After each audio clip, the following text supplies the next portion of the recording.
Hello guys, आज class 10 chapter 4 द्विघात समीकरण का एक्सरसाइज 4.1 का आज एक इंट्रो लेक्चर है, जिसमें हम लोग एक्सरसाइज 4.1 के एग्जाम्पल प्रॉब्लम्स प्लस द्विघात समीकरण के कुछ इम्पॉर्टेंट इन्फॉर्मेशन के बारे में आज बात करेंगे। तो चलिए शुरुआत करते हैं इस वीडियो को।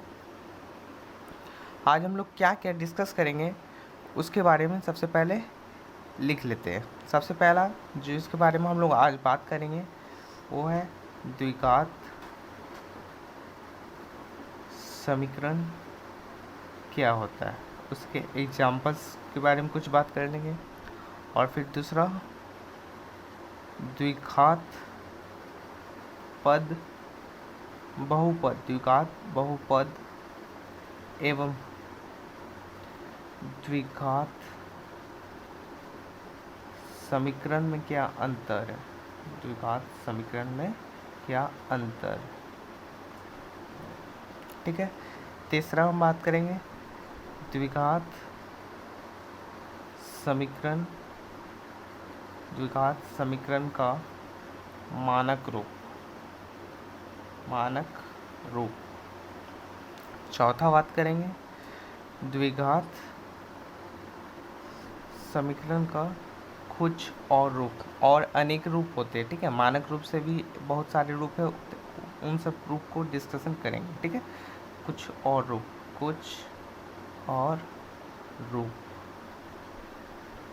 ठीक है।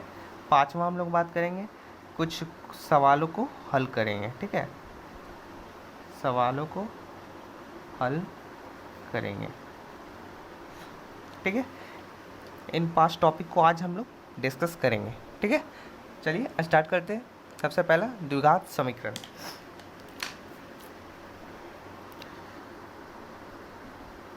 द्विघात समीकरण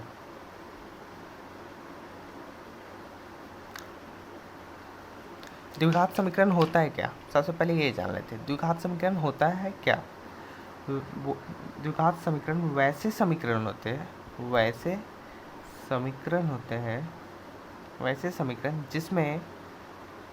जिसमें x चर का अधिकतम घात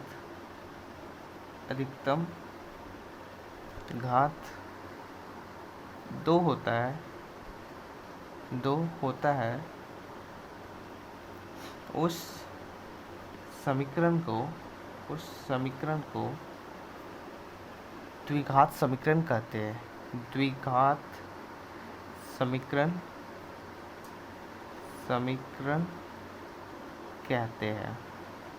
जैसे सबसे पहले समझ लेते हैं, वैसे समीकरण जिसमें x चर का अधिकतम घात 2 हो, उस समीकरण को हम लोग द्विघात समीकरण कहते हैं। ठीक है, x चर का अधिकतम घात 2 होना चाहिए, ये आपको ध्यान में रखना है। ठीक है, जैसे कुछ भी एग्जांपल ले लीजिए। 2x² + 3x - 5 = 0। ठीक है, ये एक द्विघात समीकरण है। क्यों? यहाँ पे हम लोग देख सकते हैं x जो चर है उसका अधिकतम घात 2 है। x का एक भी घात है, x का यहाँ पे 0 भी घात है। यहाँ पे हम लोग देख सकते हैं x का घात 2, 0 भी है, 1 भी है, 2 भी है। लेकिन हम लोगों को x का अधिकतम घात देखना। अधिकतम घात अगर 2 हो तो वो एक द्विघात समीकरण कहलाएगा। क्या? द्विघात समीकरण ये कहलाएगा। ठीक है, आपको एक और बताना है, 2x² + 3√x - 5, क्या ये एक द्विघात समीकरण कहलाएगा? इसमें तो x का अधिकतम घात 2 है, तो क्या ये एक द्विघात समीकरण कहलाएगा? आंसर है नो। क्यों? आपने तो बोला था x का जिसका अधिकतम घात 2 होता है वो एक द्विघात समीकरण कहलाता है। नहीं, ये एक द्विघात समीकरण नहीं है। ठीक है, x का अधिकतम घात जिसका 2 द्विघात समीकरण कहलाएगा। बट आपको एक और बात का ध्यान देना है, यहाँ पे जो x है, यहाँ पर जो x है, x चर है, वो हर समीकरण में x जो चर है उसका जो घात होता है वो पूर्ण संख्या में घटता है। क्या? पूर्ण संख्या में घटता है, पूर्ण संख्या में घटता है। ठीक है, जैसे यहाँ क्या है, x जो चर का जो घात है 2 है, फिर 1 है, ये 0 है, पूर्ण संख्या में घटा।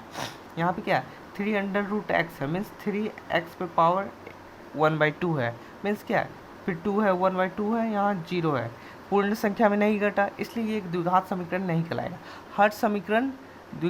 हर समीकरण में अगर इस टाइप से हो तो वो एक द्विघात समीकरण, वो समीकरण नहीं कहलाएगा। ठीक है, समीकरण का वो एक कंडीशन होता है, क्या, जो घात होता है, x का जो घात होता है वो पूर्ण संख्या में घटता है। ये आपको ध्यान रखना है, बहुत ही इंपॉर्टेंट पॉइंट है। ठीक है, जैसे एक और एग्जांपल ले लेते हैं, 3x³ + 2x² + x + 1 = 0। ठीक है, ये क्या है, त्रिघात है, त्रिघात है। ठीक है, यहाँ पे क्या देख सकते हैं, x का जो घात है 2 है, 1 3 है, 2 है, 1 है और यहाँ पे 0 है। ठीक है, यहाँ क्या x का जो घात क्या हो रहा है, पूर्ण संख्या में घट रहा है, इसलिए एक समीकरण कहलाएगा। और x का जो घात है मैं अधिकतम घात 3, इसलिए एक त्रिघात समीकरण कहलाएगा।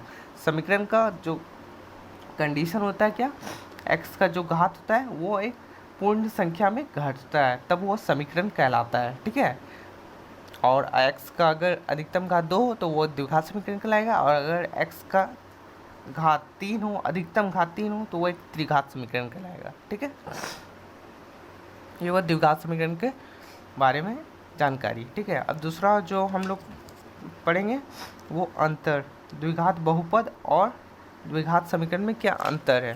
देखिए, अध्याय 2 में हम लोगों ने द्विघात बहुपद के बारे में पढ़ा था। ठीक है, द्विघात बहुपद किस टाइप से दिखता है, द्विघात बहुपद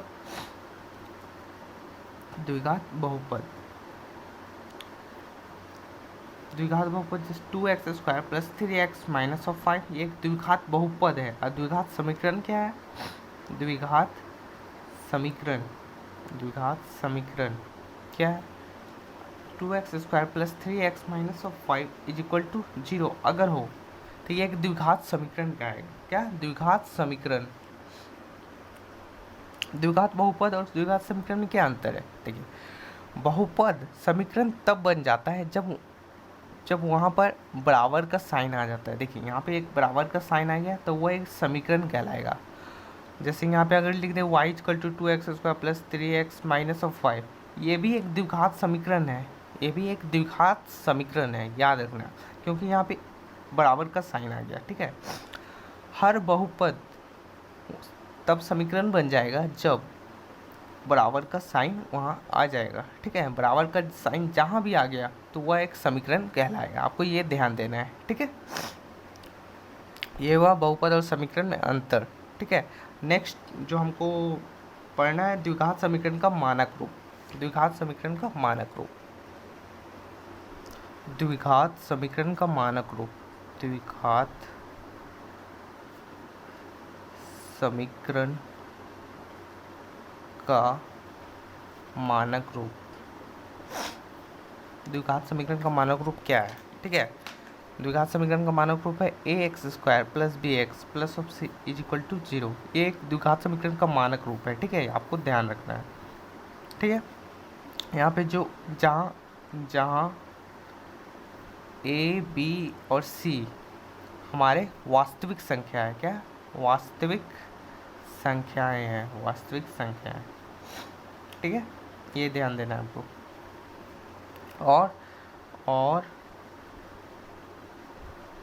और यहाँ पे a 0 के बराबर नहीं होना चाहिए, सबसे इम्पॉर्टेंट बात यही है, आपको a 0 के बराबर नहीं होना चाहिए। लेकिन ऐसा क्यों, क्वेश्चन आता है कि ऐसा क्यों, a 0 के बराबर क्यों नहीं होना चाहिए। देखिए, अगर a 0 के बराबर हो गया, अगर a 0 के बराबर हो गया तो ये यहाँ पे 0 आ जाएगा a के पर। अगर a 0 के बराबर हो गया तो ये 0 हो गया, 0 × x² क्या होगा, 0 मीन्स ये पूरा पद 0 हो गया। तो बचा क्या हमको, क्या, bx + c = 0, bx + c = 0 बचा। यहाँ पे देख सकते हैं x का जो अधिकतम घात है वो 1 है। जब भी x का अधिकतम घात 1 होता है तो उसे हम लोग कहते हैं रेखीय समीकरण, रेखीय समीकरण। ठीक है, तो ये एक द्विघात समीकरण तो हुआ नहीं हुआ द्विघात समीकरण। इसलिए जब भी हमको द्विघात समीकरण बनाना हो तो आपको ध्यान रखना है ए जीरो नहीं होना चाहिए, ए जीरो के बराबर नहीं होना चाहिए, तभी वो द्विघात समीकरण कहलाएगा। ठीक है, ये भी बहुत ही अच्छा पॉइंट है, आपको जरूर ध्यान रखना चाहिए। ठीक है, चौथा जो हम लोग को बात करना है, द्विघात समीकरण का कुछ और रूप। द्विघात समीकरण का कुछ और रूप।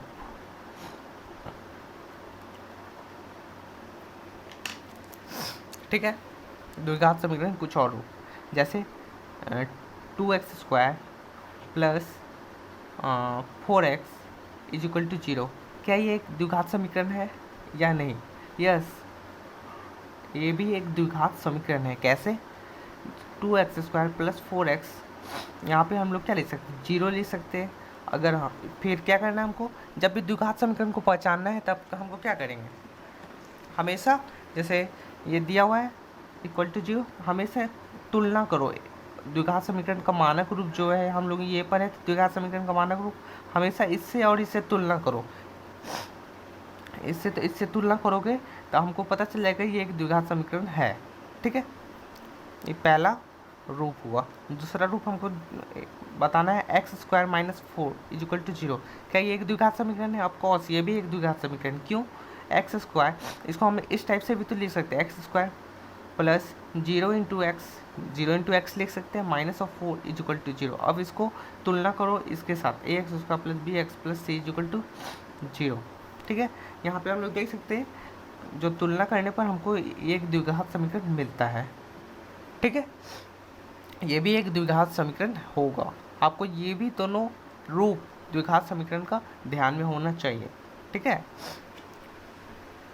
अब कुछ क्वेश्चंस को, सवाल को हल करेंगे। ठीक है, उससे पहले हम लोग जान लेते हैं द्विघात समीकरण कैसे पहचानेंगे। ठीक है, पहचानना कैसे है? सबसे पहला बात आपको ध्यान रखना है, x का अधिकतम घात 2 होना चाहिए, तब वो एक द्विघात समीकरण कहलाएगा। और फिर x में घात पूर्ण संख्या में घटनी चाहिए।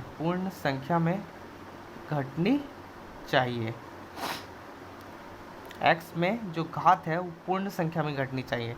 तीसरा बात आपको ध्यान रखना है, मानक रूप से हमेशा तुलना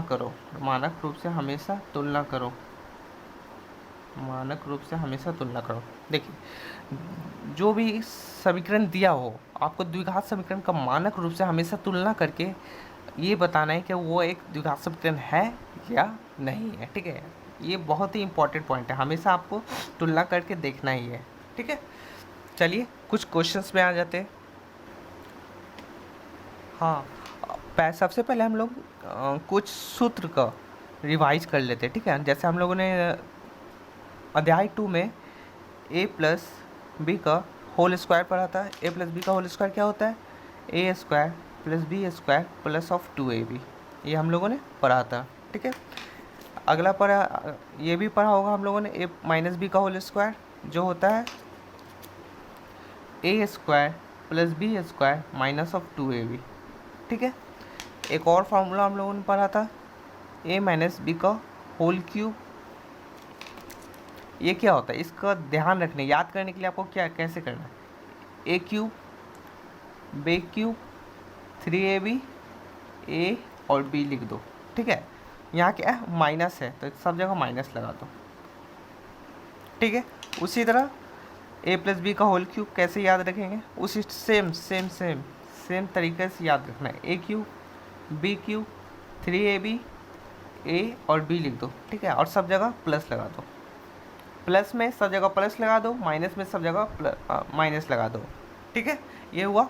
आपको जरूर ये सब फॉर्मूले, ये जो सूत्र है, जो आपको याद रखना है। ठीक है, अगला क्वेश्चंस पे आते हैं। सवाल क्या है? जांच कीजिए कि निम्न द्विघात समीकरण है या नहीं। ठीक है, इन दोनों में से द्विघात समीकरण ये है या नहीं है। ठीक है, द्विघात समीकरण को चेक करने के लिए, जांच करने के लिए मैंने तीन कंडीशन बताया। क्या? सबसे पहला जो होगा, x का अधिकतम घात 2 होना चाहिए। दूसरा, x का जो घात है वो पूर्ण संख्या में घटनी चाहिए, जैसे सबसे अधिकतम घात 3 है तो वो 3, 2, 1, 0 ऐसे घटनी चाहिए पूर्ण संख्या में। ठीक है, और तीसरा मैंने जो बताया था, क्या? मानक रूप से, हमेशा मानक रूप से तुलना करना सीखिए। ठीक है, मानक रूप से। चलिए एक क्वेश्चन का सबसे पहले हम लोगों ने डिस्कस कर लेते हैं। पहला जो है x माइनस 2 का whole square plus 1 is equal to 2x minus of 3। ठीक है, इसको क्या है, a माइनस बी का होल स्क्वायर है, तो कैसे तोड़ना है, a square minus of 2ab 2 into x into 2 plus b square means 2 का square plus 1 is equal to 2x minus of 3। ठीक है, इसको ऐसे लिख सकते हैं। यहाँ पे हम लोग देख सकते हैं x square minus of 4x plus 4 plus 1 is equal to 2x minus of 3। ठीक है, यहाँ पे हम लोग क्या कर सकते हैं, एक्स स्क्वायर यहाँ जो माइनस 4x है और यहाँ आ जाएगा तो माइनस 4x माइनस 2x यहाँ हो जाएगा प्लस 5, ये इधर आ जाएगा तब प्लस 3 इज इक्वल टू 0। तो हमको इसको ऐसे भी लिख सकते हैं, एक्स स्क्वायर यहाँ minus 6x plus 8 is equal to 0। अब हमको क्या करना है, तुलना करो। ठीक है, तुलना ax square plus bx plus c से तुलना करने पर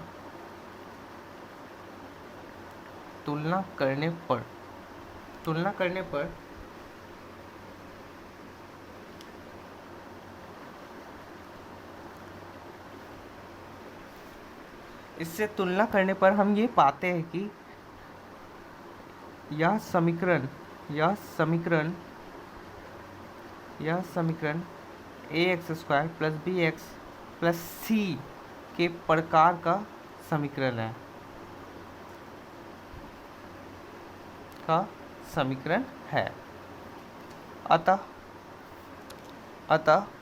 अतः यह एक द्विघात समीकरण कहलाएगा। द्विघात समीकरण है, ये बोल सकते हैं। ठीक है, नेक्स्ट क्वेश्चन है हमारा, क्या है, x प्लस 2 का whole cube is equal to x cube minus of 4।